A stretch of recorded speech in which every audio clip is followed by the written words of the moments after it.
So my first recollections of meeting Jeffrey are probably Wiley Junior High School, and I'll tell you two. One was in Mr. Rawls' science class, when everyone would be in the classroom and Jeffrey would be in the back room studying by himself with three colors of underliner in the 7th or 8th grade and not participating socially.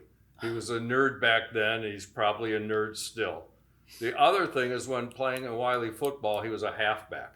And every time he was given the ball, he would run, he would get tackled, he would land on the ball, the wind would get knocked out of him, he'd be passed out on the sidelines, and 2 plays later, he'd run back in, and he just had the tenacity of a bull back then, and he still has it now. And that's how I remember him when we were very, very young.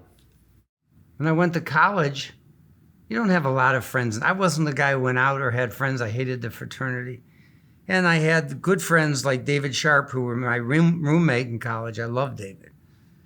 But the guy who was with me almost every day and who brought peace to my soul was Blair Vermillion. And I would have a lot of pain from studying. Nobody knew what you had in your heart.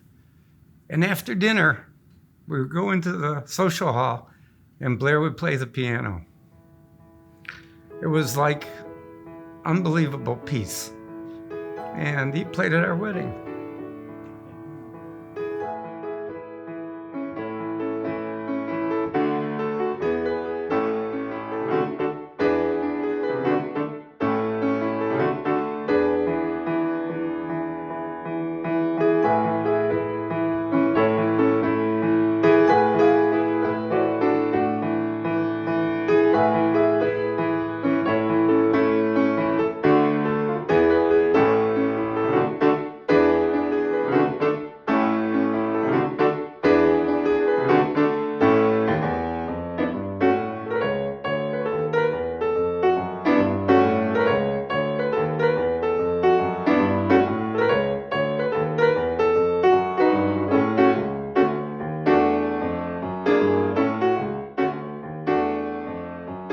Hi, my name is Blair Vermillion. I'm a retired vascular surgeon and I live in Columbus, Ohio with my wife Kay. I first met Jeff in the fall of 1964 when we were freshmen at Miami University. We were in the same dormitory. Jeff had actually started college a semester earlier and therefore he already knew the ropes of college life, and as such he was someone I thought I wanted to get to know. It soon became evident though that we had a lot in common, that we were both from blue-collar backgrounds, we both were in pre-med, and we both wanted to be surgeons. During our sophomore year, we became resident assistants in the freshman dorm, and during that time, our friendship grew.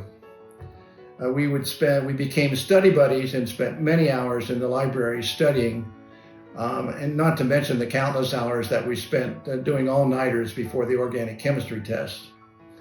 Studying with Jeff was definitely an honor that was granted to very few people. We would find the most remote and isolated areas of the stacks in the library and camp out there till the library closed at midnight. Personal actions during study time were forbidden, and breaks were only allowed as long as they were to the bathroom and very infrequent. Jeff was a very active studier. He would be constantly shaking his hand like this. He'd be bouncing his leg up and down as if they were motors in an effort to force the information into his brain. There were several adjectives that I would use during this time to describe Jeff, and I would bet they're probably the same adjectives that people would use to describe him today. He was driven, he was focused, he was committed, and he was dedicated. But that really wouldn't paint the complete picture of Jeff without also adding that he was extremely friendly, sincere, compassionate, and really was very family-oriented. Jeff would frequently talk about his family and how proud he was of them. And in spite of his intense study habits, Jeff was quite social and was well-liked by his peers. Perhaps one of the most endearing characteristics that I remember about Jeff was his love of Motown music. I think he actually had a secret ambition to be one of the singers in the Temptation singing group.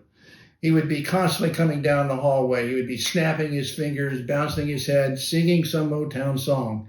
Even today, I can't hear the song My Girl on the radio without thinking about Jeff. Jeff was unlike anyone else I'd ever met before. He was full of energy and enthusiastic about everything he did. He did everything at full speed. There was no half measures, there were no half efforts. He was definitely an inspiration to me and motivated me to study hard, stay focused, and achieve a goal. There was no doubt in my mind at that time that Jeff was going to accomplish something great and that he would inspire many people to also accomplish things along their way too. It's been my privilege over the past almost 60 years to call Jeff my friend, and I join with you today to celebrate his retirement. Congratulations, Jeff.